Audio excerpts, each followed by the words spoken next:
Судијата направил интелектуален фалсификат и дел од новинарите кои што бевте присутни на минатото рочиште, може да бидете и сведоци на тоа, дека кога јас како застапник на обвинението и одбраната се произнесувавме по однос на употребливоста на незаконски следените комуникации како докази, јавноста беше исклучена. Значи, вие не бевте присутни, после од кога се вративте, судијата прочита на тивок глас делот од она што беше кажано од наша страна.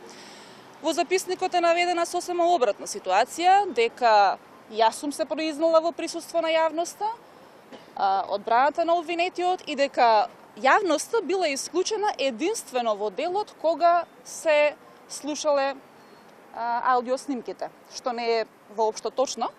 Има и други работи кои што се невистините внесени во записникот, меѓутоа ќе ја почекаме аудиовизуелната снимка, на која што, впрочем, имаме право, согласно одредбата од член 374 од Законот за кривичната постапка, и тоа во рок од 24 часа.